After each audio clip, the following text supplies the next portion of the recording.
Hi writers! So I'm very excited about today because it is our second day of writing. Yesterday we began our fairy tales after all of our planning and rehearsing. We talked about how to begin a fairy tale, and hopefully you not only have your beginning, but some of you may have even continued writing past your first page. Today we're going to talk about how as a writer we need to be a storyteller. If we're writing a fairy tale, we need to be able to be a storyteller with the words that we write. So what does that mean? And that means you have to think about every little detail that is happening in that part of the story. You have to think about what's going on in the place that your story takes place in. What's going on with the characters? What are they saying? What are they doing? How are they acting? How are they feeling? You have to think about all of those things.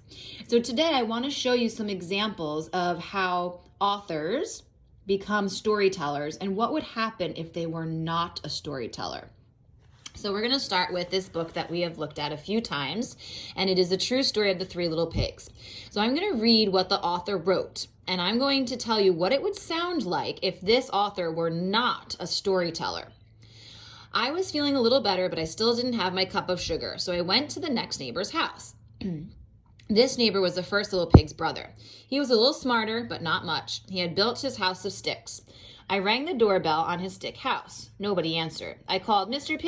Pig, are you in? He yelled back, Go away, wolf, you can't come in. I'm shaving the hairs on my chinny chin chin. So now if this author was not a storyteller, these two pages might sound a little bit more like this. I didn't have my cup of sugar, so I went to the next pig's house. I rang the doorbell. Nobody answered. Next page. So if you are just giving like the facts, you're not telling the story. If this author just said, I didn't have my cup of sugar, I went to the next neighbor's house, I rang the doorbell, nobody answered. We as a reader aren't really going to want to pay attention to that. We're not interested. We are not captivated. We don't want to pay attention to it because we're bored. So the author, the writer, has a job to tell the story piece by piece, to add little details like he was a little smarter but not much, to tell us that he made the house out of sticks, to add dialogue. This is what he said. This is what the pig yelled back. It's our job as a writer to tell our reader the entire story.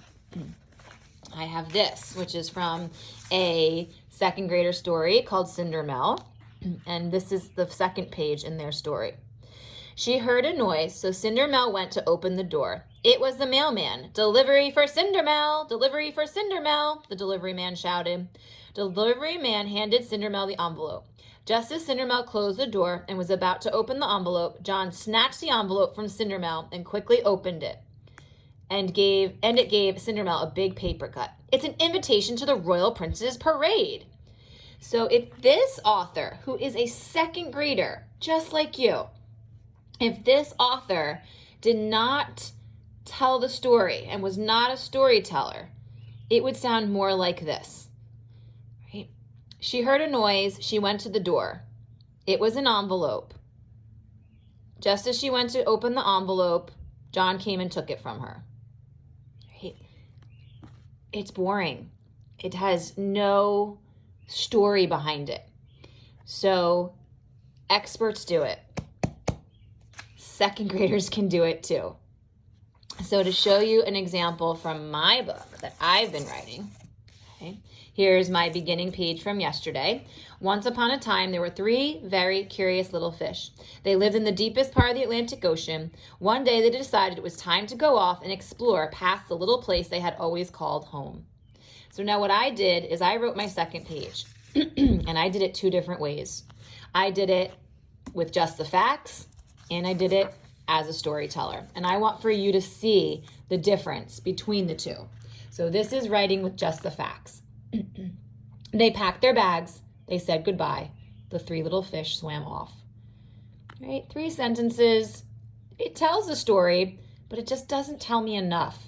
It doesn't grab my attention. So I decided to become a storyteller. And this is now what my second page looks like. They packed their shell sacks and seaweed packs.